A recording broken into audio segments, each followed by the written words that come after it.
I will be presenting a case. So my case is a 32-year-old unmarried lady who is studied till 6th standard and who is resident of Valsipadi near Mangalore, came to hospital for follow-up with the chief complaints of history of fever and joint pain 20 years back and breathlessness and palpitation 16 years back.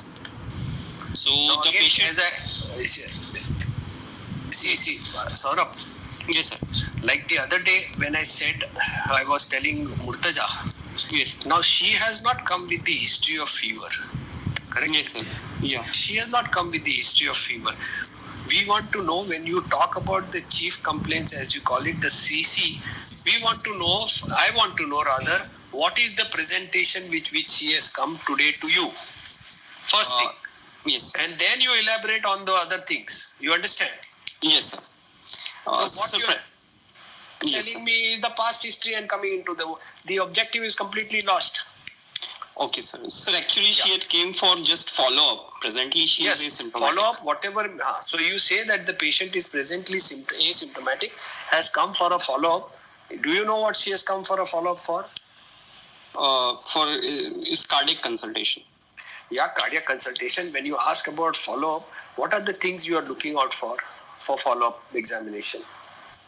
Sir, follow-up clinical status. Yes, clinical status. Very good. Clinical status of her cardiac condition. Correct? Yes, sir. Okay. And that is one thing. And the other thing is, what are you looking for? Is her or her echo on follow-up if she has any valvular or congenital? That is different. When you talk about this thing, you come into the clinical status. When you talk about the clinical status of the patient as far as the cardiac status is concerned, you are going to talk about two aspects. One is, what is her present cardiac status? Yes, sir. Correct? And the second is, what is the treatment she is taking right now and how is she feeling about that? Okay, sir. You understand? Yes, right. That is the follow-up clinical assessment of the patient. So you now tell me that this patient has come for a routine follow-up, known to be having an underlying cardiac problem, and she is on this treatment and is doing well. Yes, sir. You understand what I'm trying to say? So yes. you are trying to convey to me, this is a patient who has come with a known cardiac disease. She is symptomatically quite all right, and now she is under treatment and she is feeling better. Yes, sir. Okay. Yes, sir. This is the presentation which he has come. Now you go into the details of that. Okay. Okay, sir. All right. Go. Okay, sir. So he had past history of fever and joint pain 20 years back, and breathlessness and palpitations 16 years back. Fever and joint pain 20 years back. 20 years back, yeah. And breathlessness and palpitation 16 years back. Okay. So when you say breathlessness, you categorize whether it is dyspnea on exertion or breathlessness at rest. Okay. So you tell us, when you talk about breathlessness, say that she is presenting the dyspnea on exertion. Correct or not? Okay. Okay. Yeah. Okay. So what I'm trying to tell you, Saurabh, is that you have to be very, very specific as far as your what you're going to talk about. Okay. Yes, sir. Yes. Yeah. Okay. Yeah. So fever with joint pain, dyspnea on exertion at the 16 years back. Yeah. All right. Yes. Then no, these two complaints. So we'll start the past three. The patient was apparently all right about 20 years back. And when she was of 11 to 12 years of age, she had an episode of high-grade fever, which was present along with joint pain, first in elbow joint, which lasted around 1 week, followed by the knee joint. At that time, there was no swelling in the joints. She was admitted in nearby hospital and almost was treated for 5 days. She had no breathlessness at that point of time, and she continued to have similar episodes, around 3 to 4 episodes over a span of 2 years, of which she cannot collect recollect properly how many episodes were there, and she did not received any follow-up or any further treatment for that. And she was, after that this episode, she was okay for around 4 years, and then started having complaints of breathlessness, that is from around 16 years of age, which was gradual in onset and progressive in nature, and was present first for walking for 30 minutes, around half a kilometer, which then progressed to breathlessness on less than ordinary physical activity from NYHA 2 to NYHA 3. She also complained of palpitation, which she cannot recollect how whether breathlessness preceded actually palpitation or palpitation preceded breathlessness. But she says that almost at the same point of time, both of the complaints started. Palpitation was also present on exertion. It was regular, fast, and relieved by resting for almost 10 to 15 minutes. There was no chest pain, no syncope associated with these complaints. She had 2 episodes of PND around this time, but no orthopnea as such. And she was seen at a tertiary center and was advised prophylaxis for this. And she used to take this prophylaxis injections every 3 weeks at the hospital, and it continued for a period of 6 to 8 years, and then she discontinued it by herself. Okay. Yes, sir. That is the history? No, I have more, sir. I have. Okay. During follow-up, then she was started on warfarin treatment, for which she took it for 2 to 3 years. She cannot exactly recollect why this was started. Meanwhile, at 26 years of her age. Just a minute. Saurabh, just give me 1 minute. I'm having a call, important call. Okay, sir. Sure.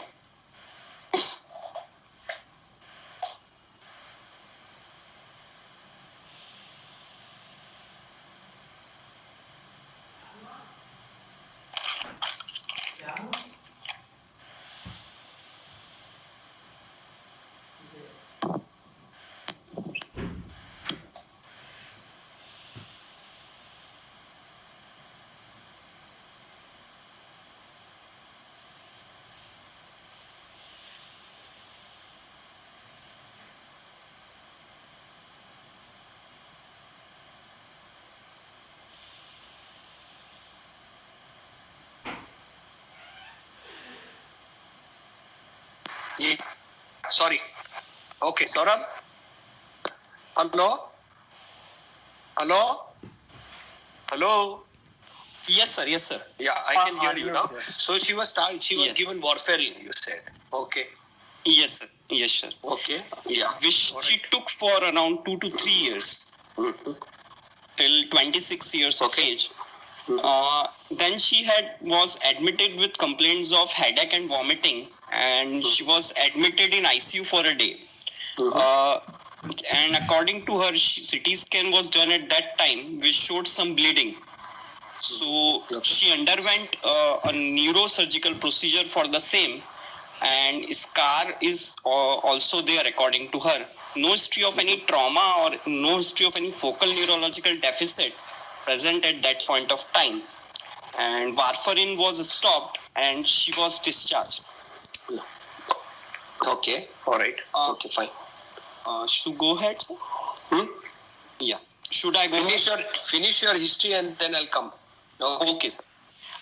Later in the same year, she had complained of high-grade fever along with increased breathlessness for around 3 to 4 months. She was admitted and received IV antibiotics for the same. But her problem and breathlessness and fever was not subsiding. So she underwent cardiac surgery for the same problem. According to her, she had undergone replacement of the valve and received blood thinners for less than a year after that. She hears, on probing, she says she hears no clicks and she presently is not on any anticoagulants at present.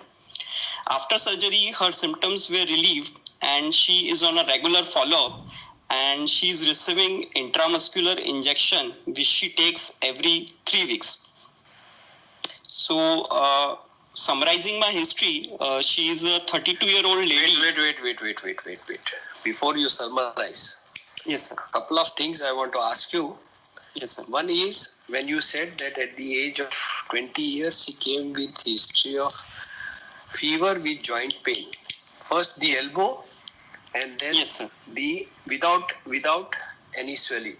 Okay. Yes, sir. Yes, sir. Now, usually the patients are very, very good to tell you whether there was any migratory arthritis or not.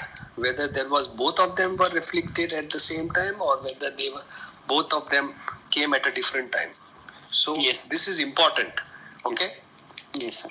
Because that establishes the history of rheumatic fever occurring in this patient at the age of about 11 years. Okay. Yes, sir. Yes, sir. So migratory history is extremely important, right? Yes, sir. Yes, sir. As far as the thing is concerned. And then the other thing is, as far as your history is concerned, you are not telling me at what age she had these problems, at what year. So you said that she had dyspnea exertion. We don't know after the problem at 11 years, how many years or how many days after that she had this history of dyspnea on exertion, which increased from grade 2 to grade 3. So after 4 years of those episodes. So you have to tell me, no, that Yes. after her episode of so-called rheumatic acute rheumatic fever, okay, Yes, sir. she Yes, sir. had landed up with this particular thing. Now, all through these things, you told me that she came with history of dyspnea on exertion. You told me about she progressed to NYHA class 3, and she had history of PND. Yes. And you are telling me she had only prophylaxis. Is that statement correct? Both the things you have to tell me. Now the patient was admitted for her and pains. Did she not receive treatment?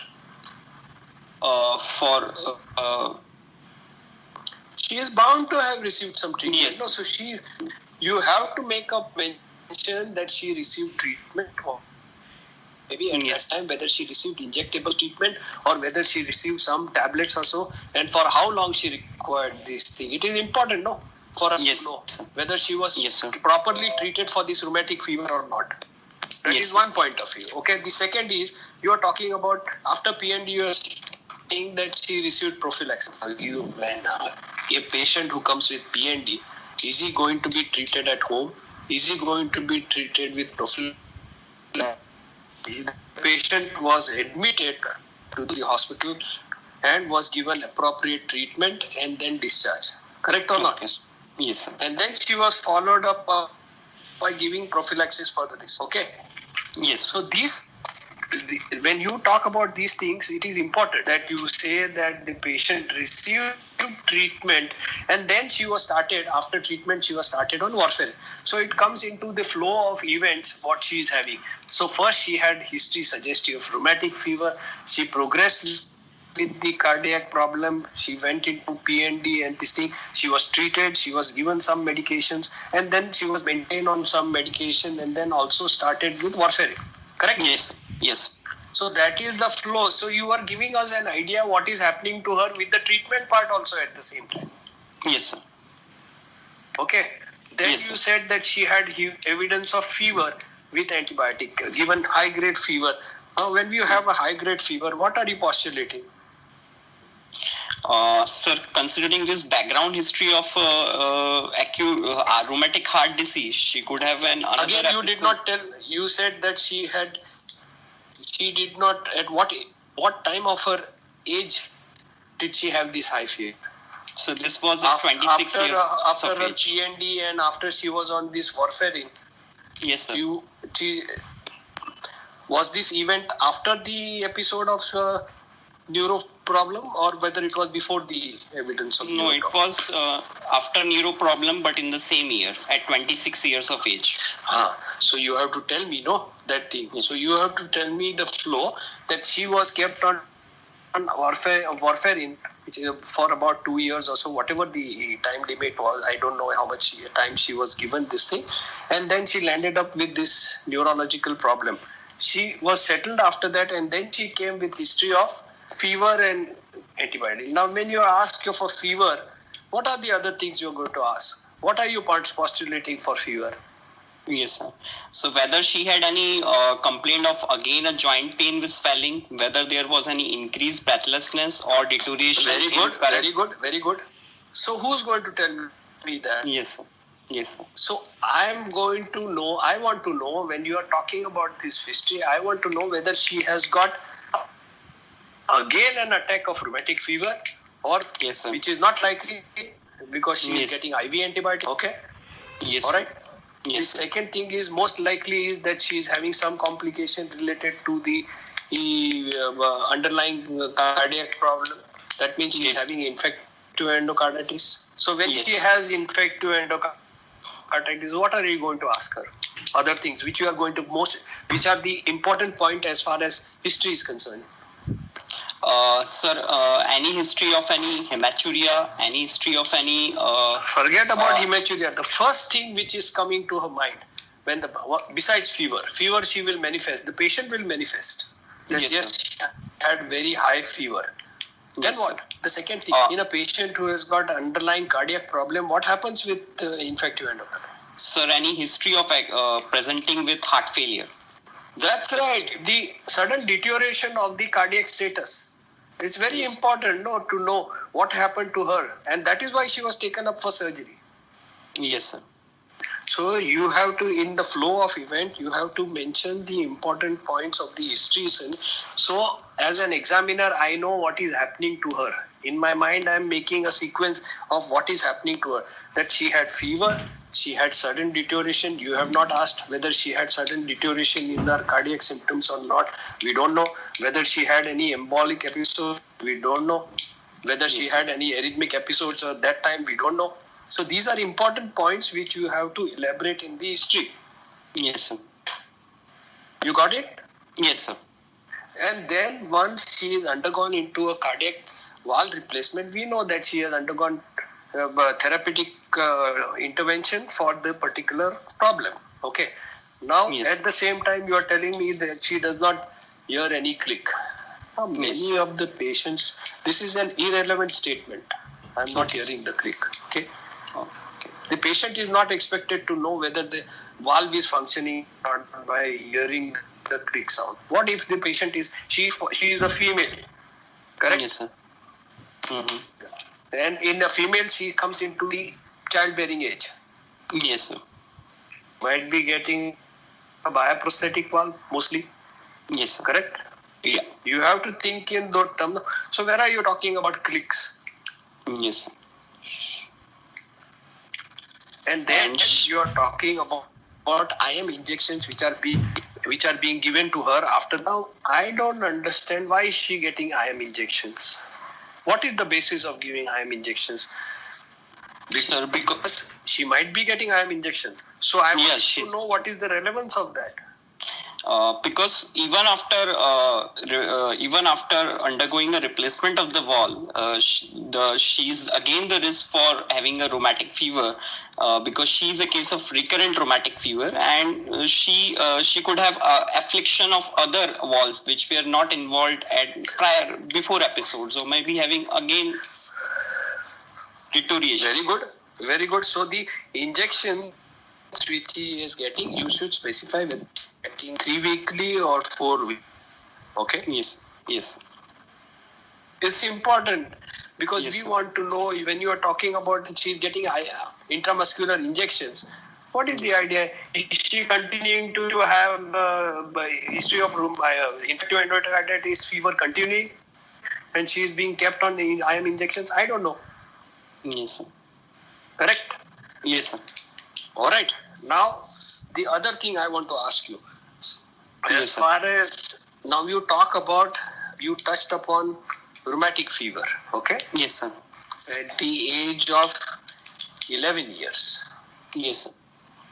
Saurabh, tell me something in detail about juvenile rheumatic fever. Sir, juvenile rheumatic fever is which occurs usually it is clubbed with the juvenile mitral stenosis. Yes, sir. Okay. Yes. Yeah. So, juvenile mitral stenosis, sir, is occur below 5 years of age. Very good. Below 5 years of age. Yes. And they have more rapid development of pulmonary arterial hypertension. They have less chances of atrial fibrillation, and they respond well to BMB.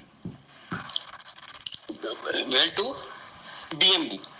Those are therapeutic problems. As you rightly said, usually a rapidly progressing cardiac pathology as far as the patient is concerned, post-rheumatic fever. Okay? Yes. And this rheumatic fever, the progression is usually within 6 months of affliction of the joint pains or arthralgia, whatever it may. Okay? They start rapidly progressing over the course, usually under the age of 5 years, in a patient who is in a low socioeconomic group. Okay. Yes, this is usually seen in the low socioeconomic group, and rapidly progressing usually most invariably affects only valve. Yes, sir. Yeah. Yes. And usually affection is in the phase of a mitral stenosis, but because the progression is so rapid as far as the cardiac pathology is concerned, there is no chance for the left atrium to dilate. Yes, sir. And that is why there is a very, very low incidence of atrial fibrillation in these patients. Okay? Yes, sir. Yes, sir. Okay. And as you rightly said, the therapeutic point is because of that. Yes. Now, the second question when you are talking about this history part is, when do you say the patient has got a relapse of the rheumatic fever, and when will you say the patient has got recurrent rheumatic fever?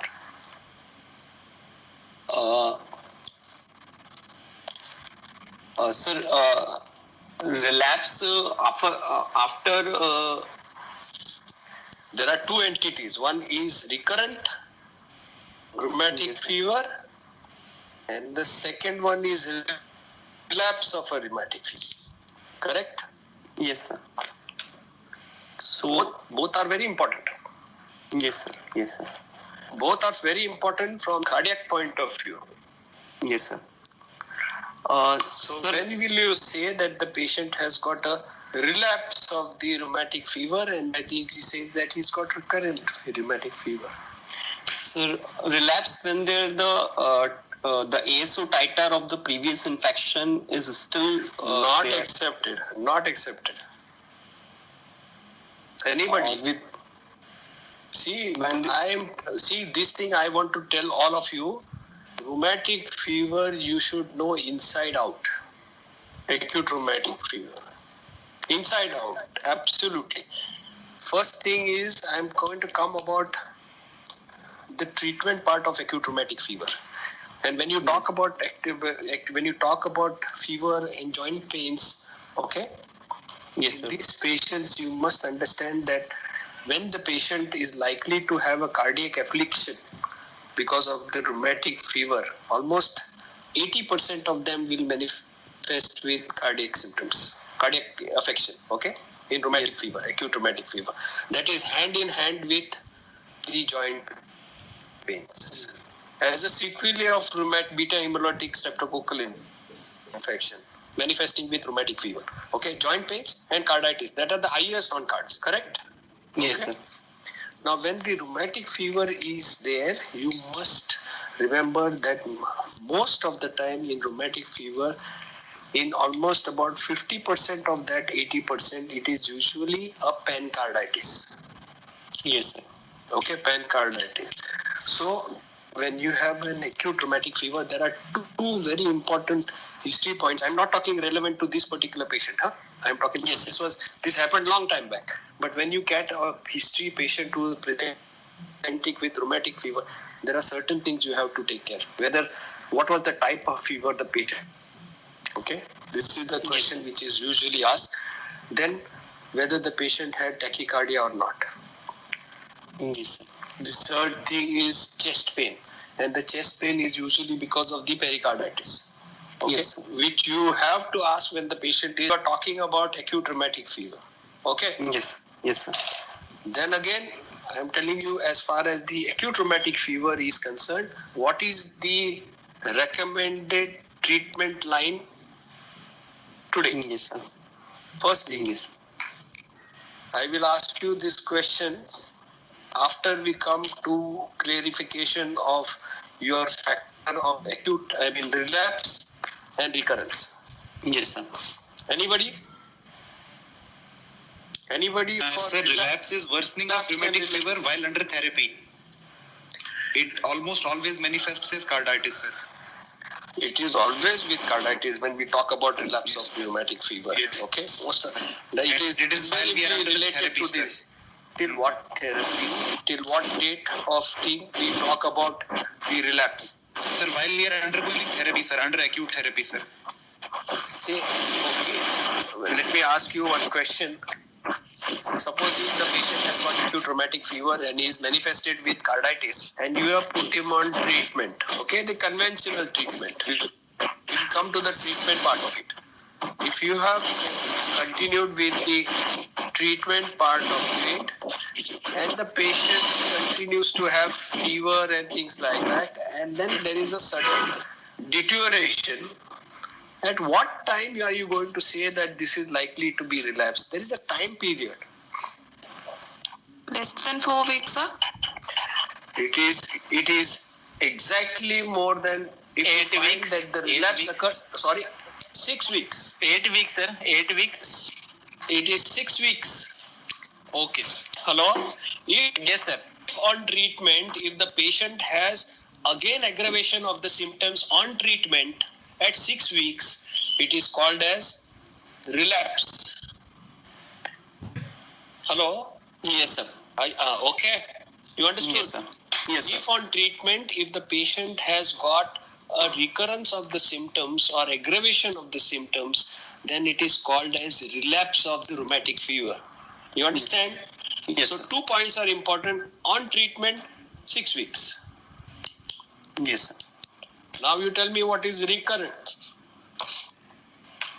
Sir, after the treatment is over and the patient's the acute phase reactants, arthritis and carditis manifestation have resolved, they have recurrence of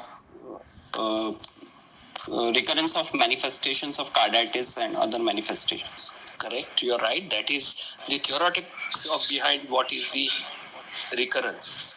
Correct or not? Yes. If you say that there is a recurrence as to you have finished the treatment part of it, usually Yes. how long does the treatment progress as far as rheumatic fever is concerned? So 6 to 8 weeks. It is by and large, it is about 8 weeks of therapy. Correct? Yes. Yes. Okay. Now you are Yes. given a therapy. You have finished Yes. the patient's therapy.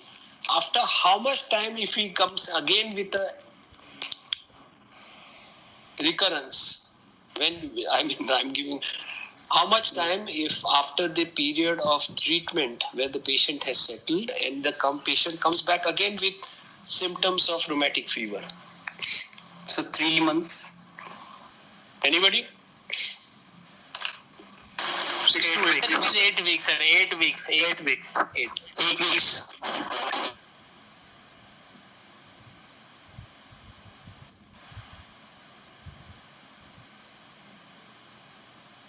Yes.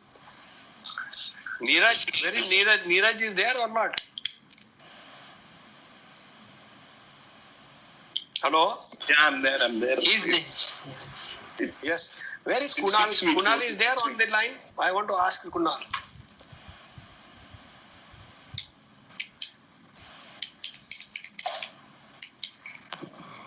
Tell me. Nobody is knowing. Okay, you people find out as to when do you say that the patient has got a recurrence of rheumatic fever. Okay?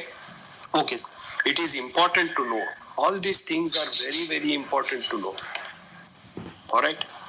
Yes, sir. As far as recurrence is correct, is concerned and the relapse is concerned. Now we come to the standard treatment of rheumatic fever. And when you talk about standard treatment, I want you to tell me the dosing schedule of rheumatic fever and the length of the treatment for rheumatic fever.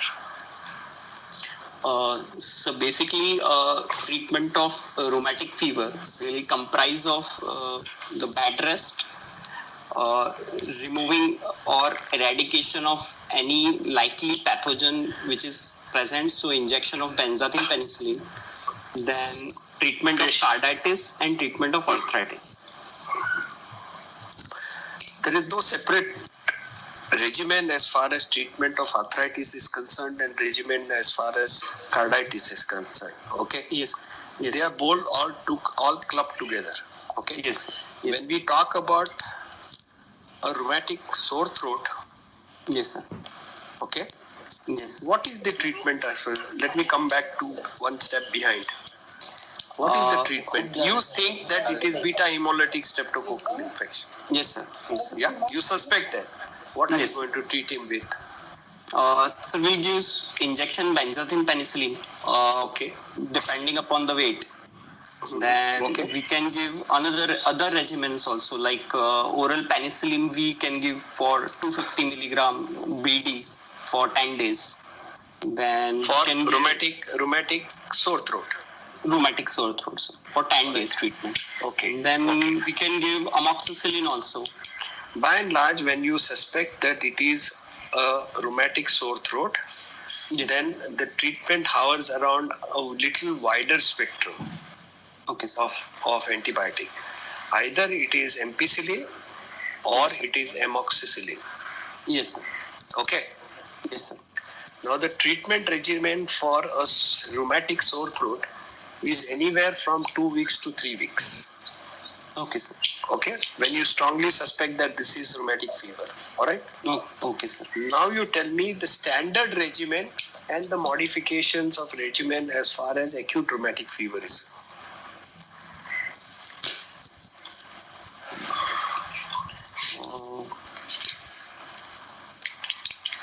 The standard is this for I have asked you so many times, Saurabh. Now you by this time you should know them at the back of your hand. yes, sir. Sir, we can give clindamycin. We can give. What are you going to give a patient who comes with this of rheumatic fever? Sir, usually we give this benzathine penicillin only, sir. Benzathine penicillin. Okay, very good. So the statement is that all these people you give what? You will give injectable benzathine penicillin after you have given the test dose to these patients. Correct? Okay. Yes, sir. Yes, sir. All right. And the therapy will continue for how long? And what is the dose of benzathine penicillin? Sir, less than 27 kg, there will be 0.6 million units, while we 30 kgs and 30 kgs is the cutoff. Yeah. Okay. Okay. And more than 30 kg, 1.2 million units. Correct. Okay. That is one part of it. How long will you give? Sir, depending upon patient has rheumatic heart disease with carditis, without carditis, or very good. Established rheumatic heart disease. Patient is come to you first with acute rheumatic fever and is showing possibly showing signs of carditis. What is the span for which you will give benzathine penicillin?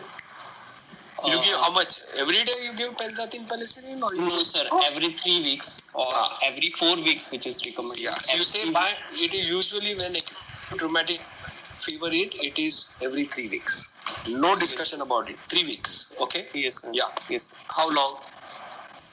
Sir, depending upon, as we have seen, depending upon presence of carditis. Yes. So, for carditis, how long? Sir, it's around 10 years since the last attack, or till 21 years of age. Is it now 21 years of age? Yes, sir. 40, 25. What is the now latest recommendation as far as this is concerned? And for India is concerned? Till how long will you continue benzathine penicillin? Sir, AHA says rheumatic fever with carditis with no residual damage is for 10 years until 21 years. And patients who have established rheumatic heart disease, it will be for 10 years or until 40 years, or it is still lifelong.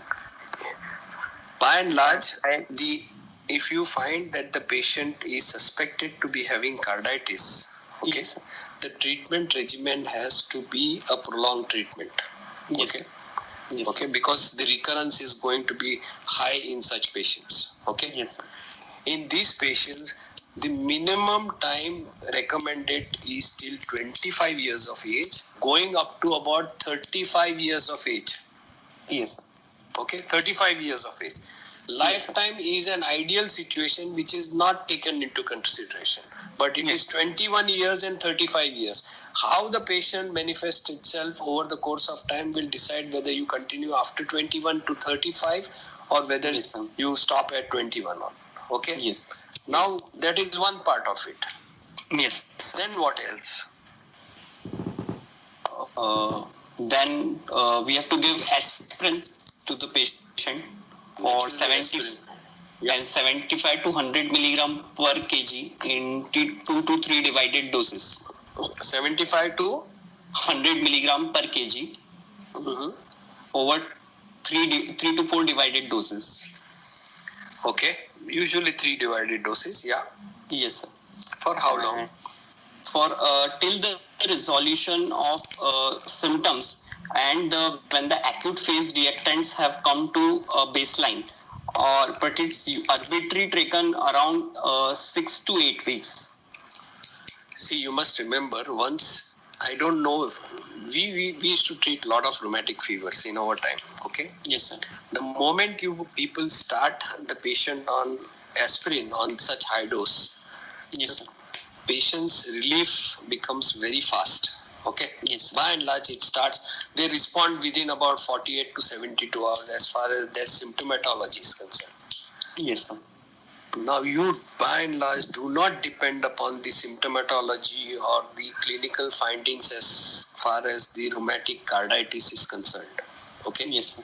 Yes, sir. You will give treatment for 6 weeks. Yes, sir. Okay? Yes, sir. Of aspirin.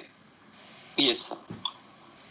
Now, you tell me whether as per the WHO recommendation, whether you will continue the same dose or you will continue a reduced dose. Sir,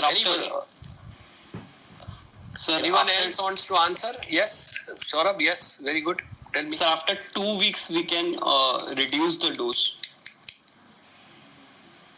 Somebody else wants to say something? 3 weeks, 4 weeks? Because we are giving at least for about 6 weeks. 6 to 8 weeks. Sorry? After 6 to 8 weeks, we can taper the dose, sir. Not bad. After 6 to 8 weeks. Anybody else? We give a full dose up to 2 weeks and then we taper it to 60 milligram per kg over the next 2 to 3 weeks. That's right. You know, the treatment part of the full dose is usually confined to about 3 weeks. Okay? Hello? Yes, sir. Yes, sir. It is confined to about 2 weeks to 3 weeks, the full dose, depending upon how the patient is responding and how you feel the patient is settling down. And then you go on to reduce dose of aspirin over the next 3 weeks to 4 weeks, depending upon. So the treatment regimen does not continue the same dose for all through the treatment part of his concern. Okay? Yes, sir. Yes, All right? sir. Yes, Okay. 2 questions. Yes, sir. Anything else you want to start? Sir, Supposing patient is allergic to benzathine penicillin. yes, sir. Sir, then we can If the patient is... I want to tell everybody. Yes, I want to tell everybody. There should be no who about these things as far Yes. as rheumatic fever is concerned. Everybody should have it written down on their sheet of paper that what is the regimen of treatment for rheumatic fever. First part is, as I said, relapse and recurrence. The second is treatment regimen.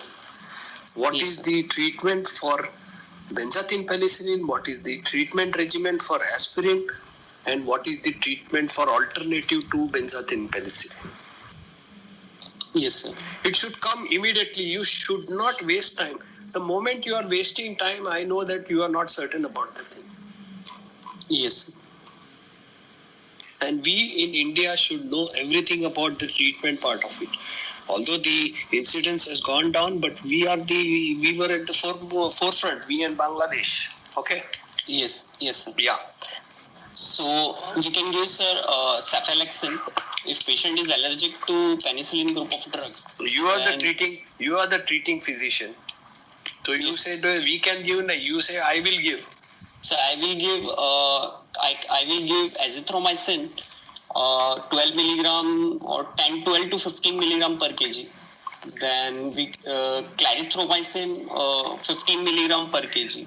Yeah, if the Per patient day. is allergic, Yes, sir. okay, to this thing, you have by and large the availability of the drugs and the affordability of the drugs also is to be taken into consideration. There are two drugs, both of them A. One is ampicillin, yeah, Yes. and the second is azithromycin. Clindamycin and everything are reserved for very few people. Okay. Now, as far as ampicillin is concerned, how much dose will you give? Sir, amoxicillin 50 milligram Amoxicillin. per kg. Yeah, amoxicillin. Sorry. Yeah. Tell 50 me. milligram per kg, sir. 50 Daily. Perfect. Yeah. What about azithromycin? Sir, 12 to 15 milligram per kg. How long? So for 5 days. Okay. So azithromycin for 5 days, amoxicillin for how long? For 10 days. Oh, yeah, minimum of 10 days. Okay, extended to about 3 weeks. Amoxicillin I'm talking about. Azithromycin, no. Azithromycin is only for 4 days. Okay, Yes. that is one part of it. Of the Yes. treatment part of it, you have taken care of the antibiotic. You have taken care of the anti-inflammatory part of it. Yes. Anything else? Sir, for relieving of cardiac failure. Saurabh, see, when we talk about these things, no?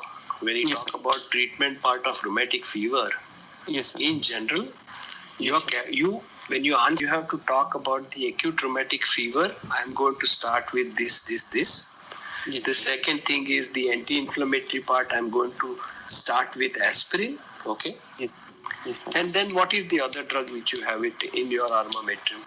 Steroids. Steroids. Correct. So in steroids, what are the situations in which you are going to use steroids? Yes, sir. And in what dose? Okay, sir. So when there is severe carditis and Severe carditis means what? When you find that there is pancarditis in this patient with a pericardial rub coming up, you Yes. know that there is fulminant carditis in this particular patient. All the things are getting affected.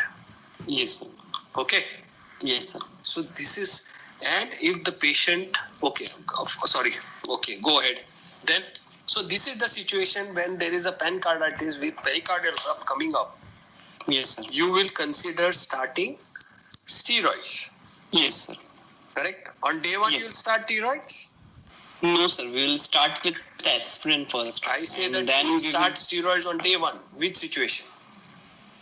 will, sir. Severe carditis when the patient is Or a severe carditis means what? The patient is going to tell you that he's got severe carditis. Sir, as you said, pancarditis, and when there is We said that it is pancarditis, but one situation where you're going to start, you're not going to wait. Usually, the steroid dosing is started after a certain length of time. If the patient is not responding to the treatment of aspirin per se. Yes. Okay. Yes, sir. Yes. So you will start steroids.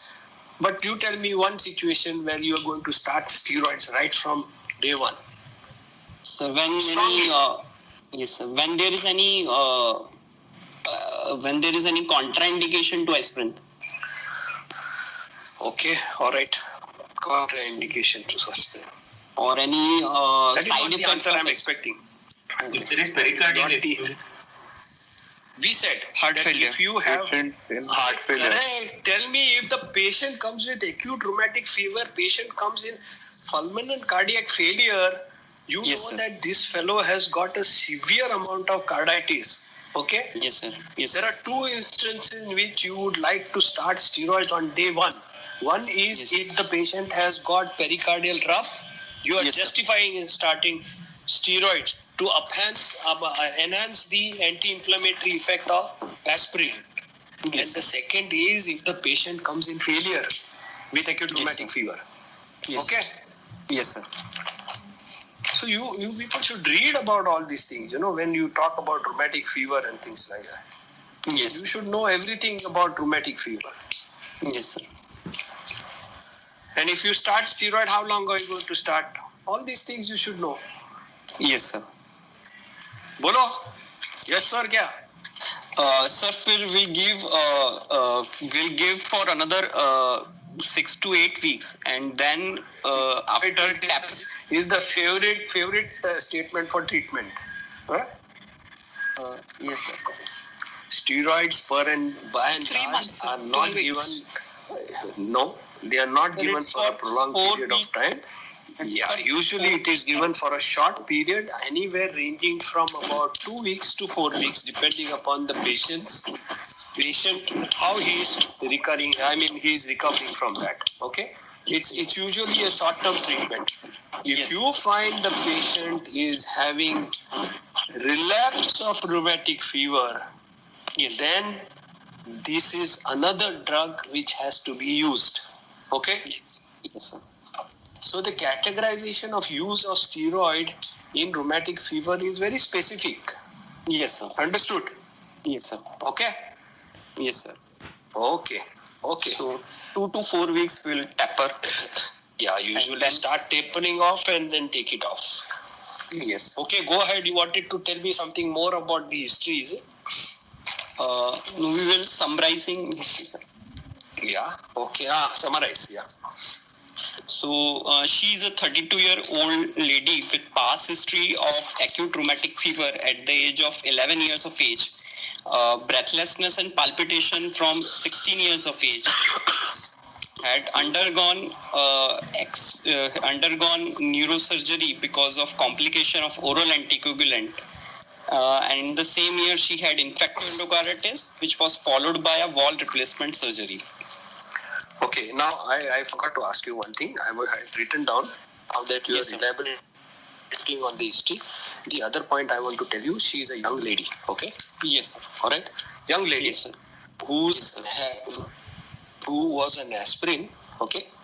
And the other thing, when you ask about the history of aspirin, if the patient is intelligent enough, he will tell you that she was being monitored activity of the warfarin or not. So this is one thing you have to take into history, okay? Yes, sir. Whether the patient was being regularly monitored or not. When somebody is telling you, patient is telling you that she was on a warfarin or anticoagulant, you must ask also whether the patient is being regularly monitored for the activity or not. They know very well. Patient knows that they are having on the blood thinner, they have to be monitored. Whether that is one part of it, which you have to endorse in the history. Yes. The second thing, when you talk about history of warfarin and whether the patient has a neurological problem, you must ask whether the patient had any history of fall or any trauma to the head. Okay? Yes, sir. Yes, sir. Because it is important. Particularly in your patient, it is important because this patient is a young lady. At the age of about 25 years, she is having a bleed.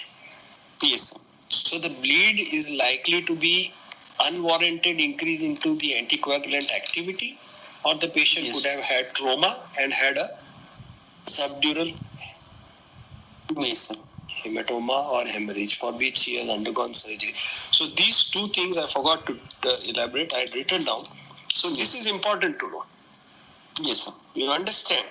Yeah. A patient who is on warfarin for, say, maybe atrial fibrillation at the age of 65, 70, we know that the patient can have a spontaneous bleed also if the INR goes significantly high, because he's got diseased vessels up. For a lady who's about 25, there may be a separate entity Yes, which sir. is precipitating her neurological problem. Okay? Yes, sir. Yes, sir. So keep this in mind when you are talking about this history part of it. All Yes, right. sir. Okay, go ahead.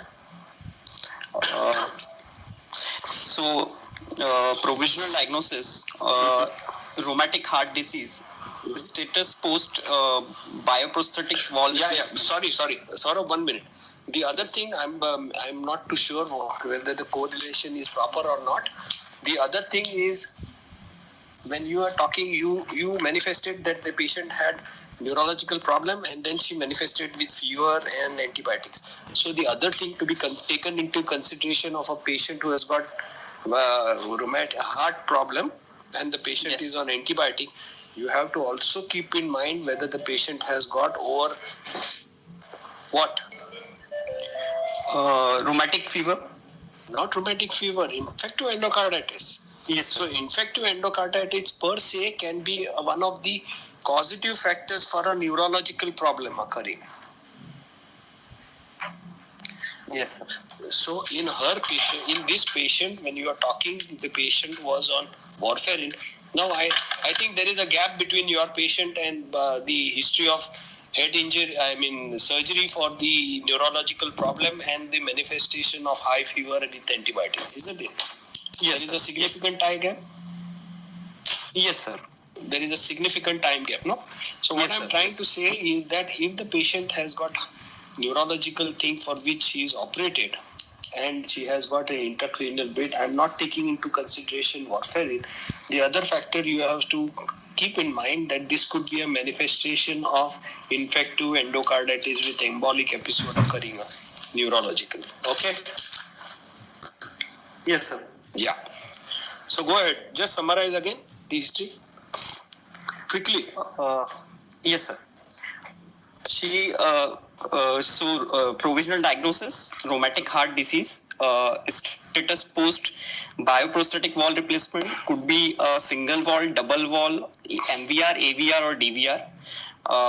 We are not very sure about it, with past history of acute rheumatic fever and infective. Why do you say that when you give your diagnosis? Whether the patient has got single valve replacement, double valve replacement or so. You say that the patient has got a valve surgery, no? Okay, sir. Replacement. Yes, sir. Status post bioprosthetic valve replacement. Yes. With past history of acute rheumatic fever and infective endocarditis. Not required. Okay, sir. This is past history. Your Okay, diagnosis, as far as the history is concerned, you're going to come to a diagnosis of what? As patient is a case of rheumatic fever and has undergone valve surgery. Patient is on treatment or not? Okay, sir. Is on prophylaxis. Yeah, on prophylaxis, correct. And the second thing is, what is the status of the heart right now with cardiac symptoms? Yeah, patient Presently is asymptomatic. So you Yes. make them say patient is asymptomatic and there are no signs of any cardiac decompensation. Okay, sir. Correct. This is your history on the your diagnosis on the basis of history. Yes, sir. Okay. Now you are not going to come to any diagnosis as far as this patient is concerned. Yes, sir. From the clinical examinations. Yes, sir. Okay. Yes. So you move on to the positive findings on general examination. Positive findings only. Okay. Sir, pulse is regular. That is one of the most important finding. Then So pulse is regular. Yeah. yeah. Then there is no edema. And So you can elaborate saying that there are no signs of congestive cardiac failure. Yeah, congestive cardiac failure. Yeah.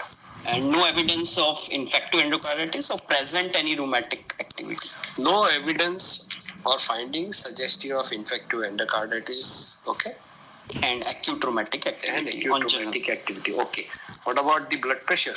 So blood pressure is 120 by 80 mm of mercury in right arm supine position.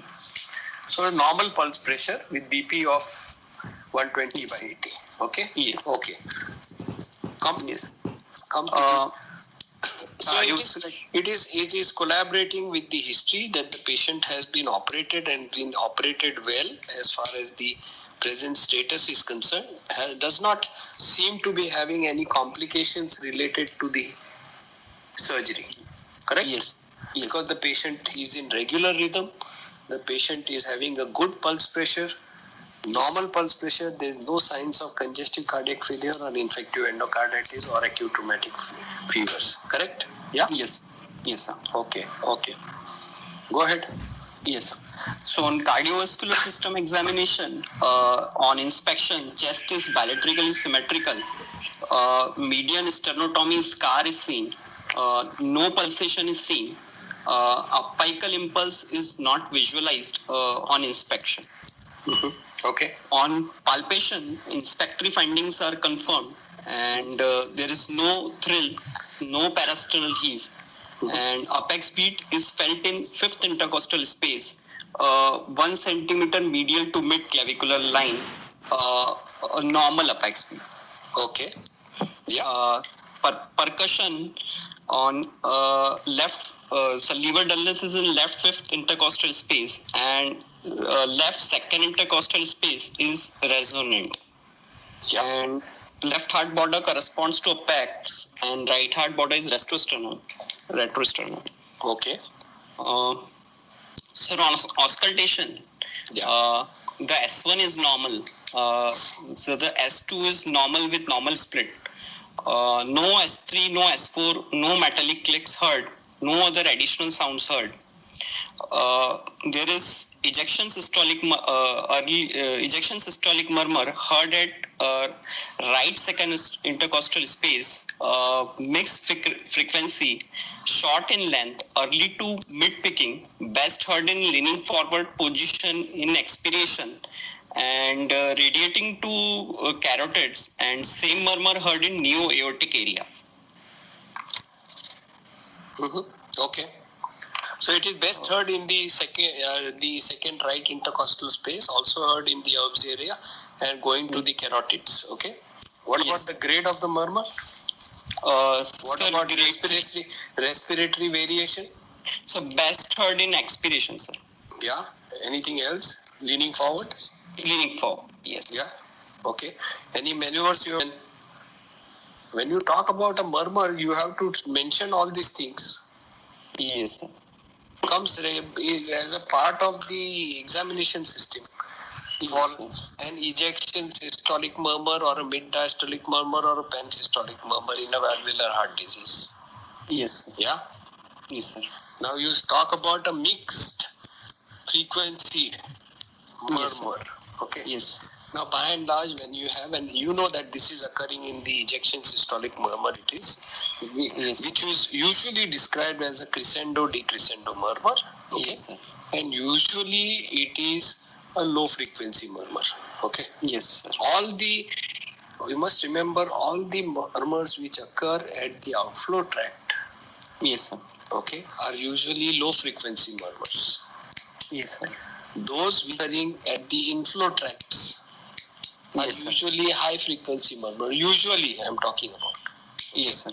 So you don't say that it is a mixed frequency or anything. You say that it is a low frequency murmur, which is crescendo, decrescendo type of murmur, best heard during expiration in leaning forward, and there has been no changes as far as the various maneuvers are concerned. Now, usually maneuvers which you take is either you take a hand grip if you have, or otherwise you do it with the blood pressure cuff. Okay? Yes, sir. Correct? Yes, sir. Okay. Go ahead. So,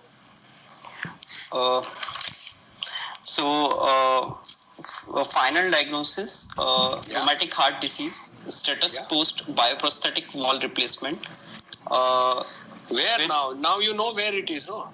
Yes, sir. So why are you shying from saying where it is?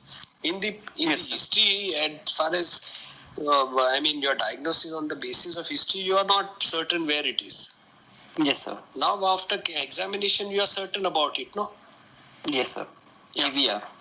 Yeah, aortic valve replacement and a bioprosthetic aortic valve. You can straight away say that. Okay. Yes, sir. Bioprosthetic aortic valve replacement. Yeah. Currently asymptomatic. In sinus rhythm. The second is sinus rhythm. After that, should some patient is in sinus rhythm. Yeah. Yeah, in sinus rhythm, currently asymptomatic, with no evidence of any rheumatic activity, heart failure, or infective endocarditis currently. Yeah. With no evidence of PAH and PVH. Yeah. And at the same time, last fact is, what is the treatment she is on? Is she getting any treatment, or she's only on prophylaxis. So mention that she is on only prophylaxis for this thing. Yes. Okay. Yes, sir. Now, when you talk about prophylaxis, are you talking about that you are missing out something in this patient?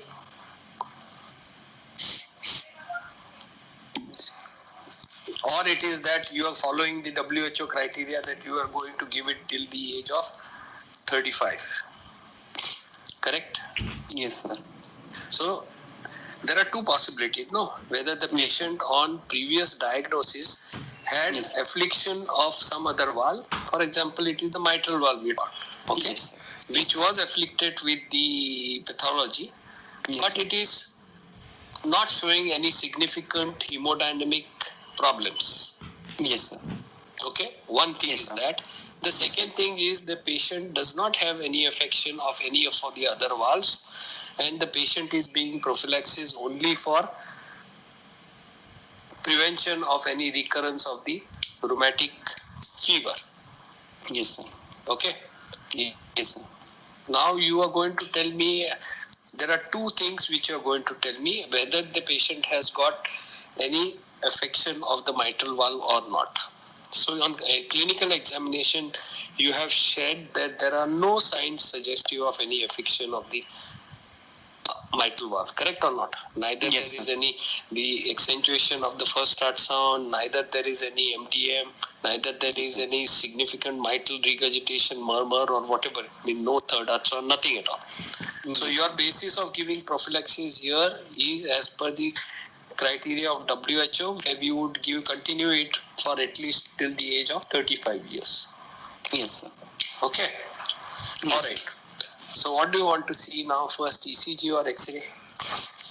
Sir, I don't have ECG and X-ray, but I have those findings which I have noted. So I don't currently have, but I can share the findings. Yeah, please. Yeah. So ECG was a normal sinus rhythm with a rate of 60 per minute with 0-degree axis, no feature suggestive of any atrial or ventricular enlargement as such. Okay. So basically the ECG is normal, correct? Yes, sir. No axis deviation, no atrial enlargements, no ventricular hypertrophy. Normal heart, practically. Yes, sir. Yes. Correct? Normal ECG with normal axis. No strain pattern on the ECG also. I believe you. Okay? Yes, sir. Yes, sir. So now you tell me the patient underwent valve replacement for what problem? Sir, infective endocarditis. Of aortic valve as such on basis of clinical examination. Yes. Okay. So the patient has undergone problem related to the aortic valve, correct? Yes, sir. Of infective endocarditis. Yes, sir. Naturally, the patient you gave history that the patient had high fever and had accentuation of the cardiac symptomatology, and then the patient was taken up for surgery for valve replacement when she was on antibiotic therapy, correct? Yes, sir. Correct or not? Yes, sir. So the patient was operated with preliminary giving treatment for infective endocarditis and then taken up for surgery. Okay? Yes, sir. Yes, sir. Now, when the patient has infective endocarditis, on supposing, what are the indications for surgery in a patient who has got infective endocarditis? Yes, sir. Sir, when the vegetations are either increasing or increasing in size or are very large, and is there any embolic phenomena within 2 weeks of receiving the antibiotic therapy? The first thing, as you rightly said, large mobile vegetation Yes. on the valve. Yes. Okay. Yes. Second is episode of embolization. Okay. Yes. Second. Yes. Third is So third is when there is any paravalvular complication or abscess or dehiscence. very or good, rupture. excellent. When you suspect that there is a paravalvular abscess formation and issues related to that, that is the third indication for operating a patient when the patient has not been given full treatment of infective endocarditis. Okay. Yes. The fourth is aggravation of the cardiac situation by cardiac decompensation, but then the mortality, if you take up for these patients for such events, is very high. Yes, sir. So usually you tend to treat the cardiac decompensation and take up the patient little later on. Okay. At Yes, what time will you take up this patient for surgery? Sir, it's said that we should take as soon as possible. It is said, you are the treating physician. Again and again, I am telling you. Okay. I will take up the patient after 48 hours of infective endocarditis line of treatment. Okay. Sir, yes, sir. Yeah. Sir, yeah, it's to be taken as early as possible when these complications are present. That's what I said. We take it up ideally after 48 hours of infective endocarditis cover. Okay, sir. Usually you wait for 48 hours. Okay. By and large. Okay. Okay, sir. All right. Now you tell me what must have been the problem related to her. One is she had infective endocarditis, we know, on the aortic valve. Yes, sir. Yes, sir. Now I am going to put you into trouble saying that what is the incidence of only affection of aortic valve in rheumatic fever? Sir, only 5%. It is Isolated. It is only 5 to 10% of all rheumatic fevers which will manifest only with aortic valve affection. Yes. Correct? Okay. Yes, sir. Yes, sir. So the question comes here, whether the patient has rheumatic fever or whether the patient has got rheumatic affection of the valve or not. Why am I saying that? Sir, because it's important to decide the prophylaxis, to decide the other manifestations, whether she will be needing surgery of both the valves on while You know now that there is no valve, other valve is not affected. No, sir. We have No, findings. I'm talking on your findings. Correct Yes. or not? Yes. So I'm asking you, is there a postulation or a possibility that the patient has had a bicuspid aortic valve Yes, sir. and the patient has had problems related to the bicuspid valve, that is of vegetations on the valve, Yes, sir. and has undergone surgery for that? Yes, sir. Okay. Yes. You tell me whether this possibility has to be considered high on cards or not. Yes, sir. Yes or no? Should be considered. Yes. So rheumatic fever is not to be considered? Rheumatic fever should be considered, sir, because she has a definite history of rheumatic fever at the age of 11 years, and then on prophylaxis for such a long period of time. Yes. Yeah, she has definite history of rheumatic fever, and she had manifested with problems, and she manifested with problems related to the valve problem. Okay. Yes. Where she went into increasing dyspnea on exertion, and then she went into PND, and then she was treated. Correct? Yes, sir. So she definitely has history of rheumatic fever. Correct? Yes, sir. Okay. Yes, sir. All right. Now the question comes, but at the same time, you are going to keep in mind, because of her age, whether she had associated bicuspid aortic valve. Every person has got the right to have every abnormality which is there, isn't it? Yes, sir. We don't know whether the patient had congenital bicuspid aortic valve or not. Yes, sir. Okay, and all these manifestations, the patient had problems related to the heart, but because the patient presented with aggravation of the symptoms related to the cardiovascular system, we know that the patient had affliction of the rheumatic fever and rheumatic carditis. Yes, sir. So rheumatic carditis remains high on card, although I will keep in mind that the patient may have had a bicuspid aortic valve. I don't know. Correct? Yes, sir. Yes. Okay. Correct? Yes. Yes, sir. Now the crux of your diagnosis is going to come on echocardiography. Yes, sir. Correct? Yes, sir. Because that is will tell you whether the patient is going to is having any other affection of the other valve or not. Yes, sir. Okay.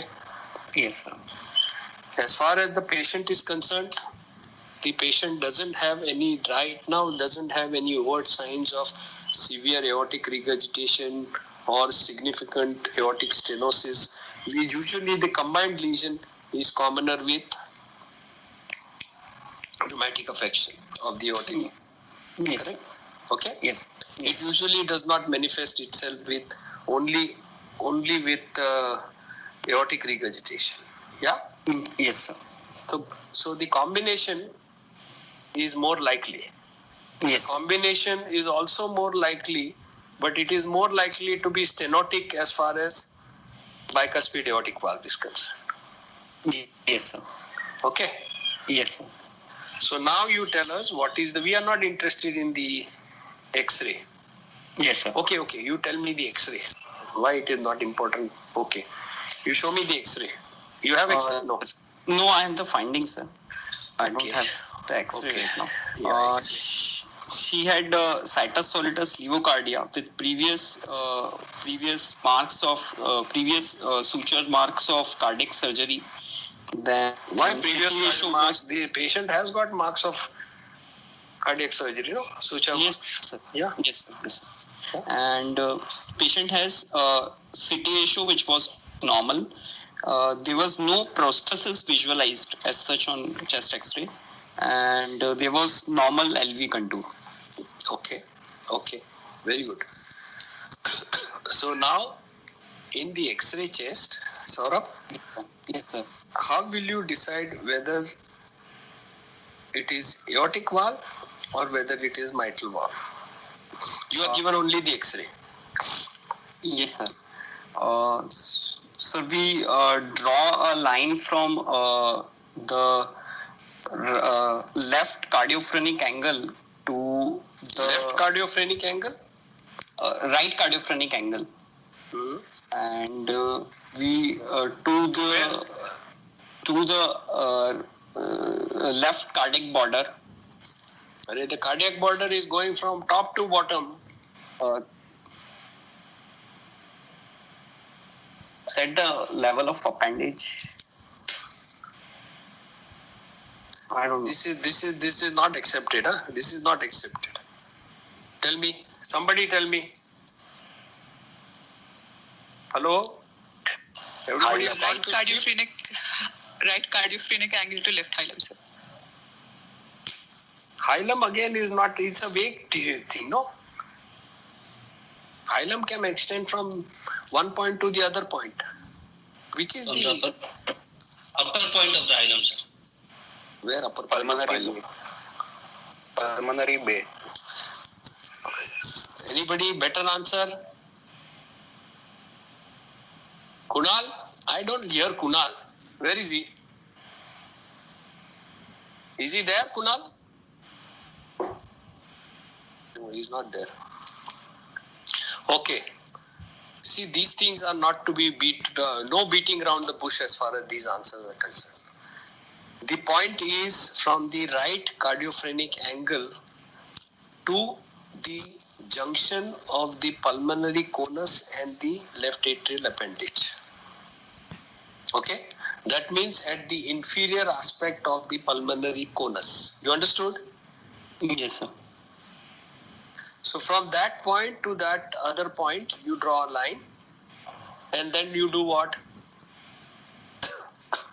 Sir, depending upon the below or above the line, we decide whether there is aortic or mitral. Correct. A is above, B, Yes. M is below. Yes, sir. So you stick to A. It is A aortic wall above this line. Yes. B is mitral valve below that. Okay. Yes, sir. All right. You want to confirm it. Sometimes it becomes big. The cardiomegaly it becomes difficult. Yes, sir. So You can take a lateral X-ray. yeah, lateral X-ray very good. And do what?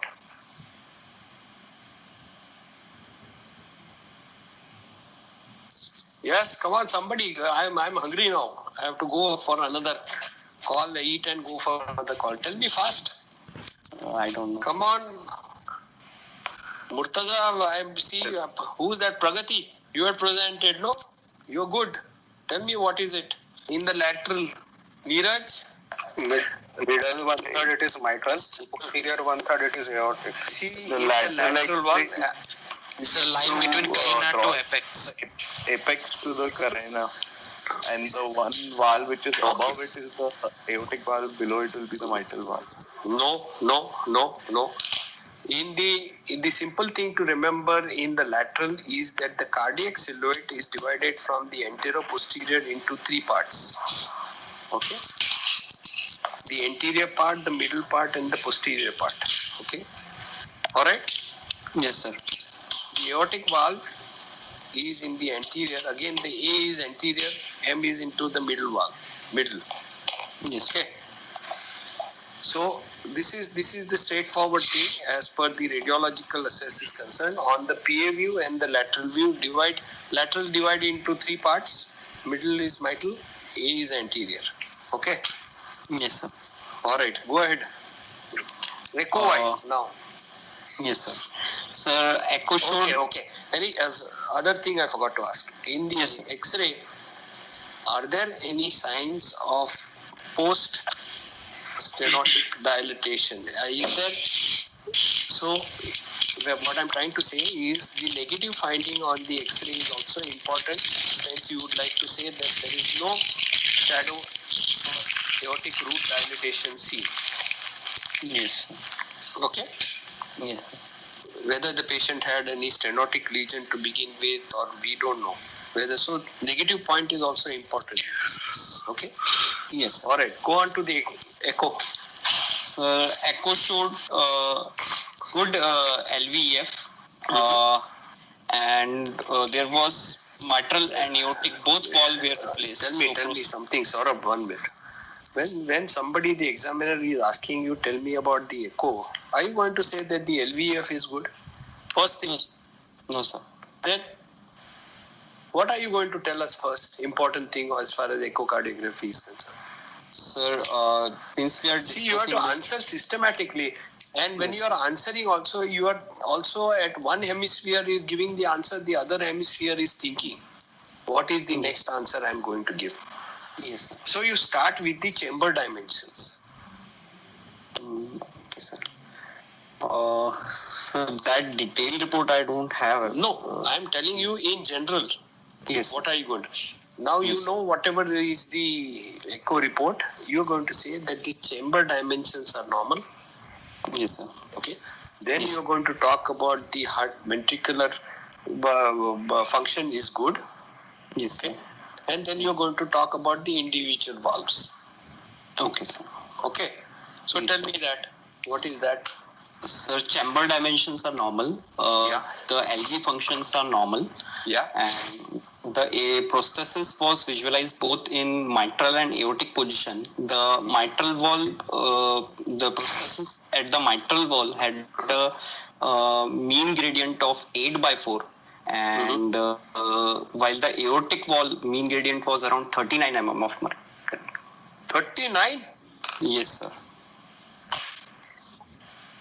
That means you have bugged up with your findings, no?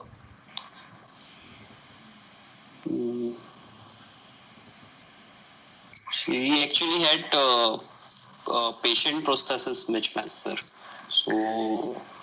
So if you have a gradient of about 39, mean gradient you are talking about, Yes, sir. across the mitral valve, that Yes, means sir. there is a significant gradient, no?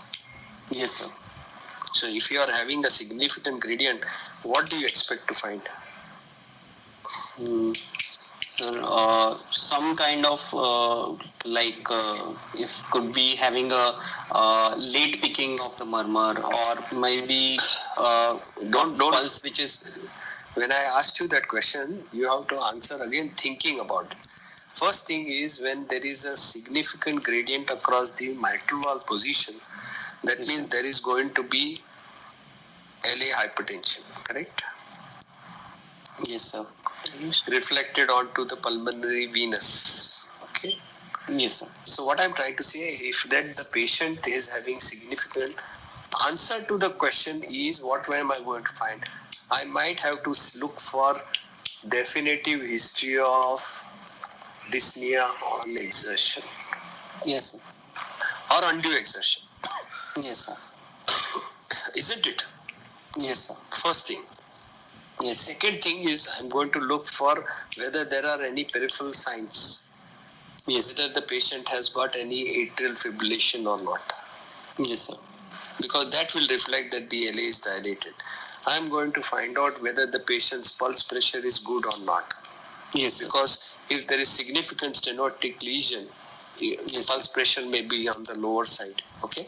Yes, And then coming to the examination point of view, I would like to have the clinical findings. Now, because the patient has undergone a bioprosthetic valve replacement in Yes, the sir. mitral valve position, okay, Yes, sir. the first heart sound may or may not be accentuated, okay, Yes, because the leaflet are of different size here, Yes, sir. okay, not like the normal size where the AML is very big and it gives rise to the flapping first heart sound, okay. Yes, sir. Yes.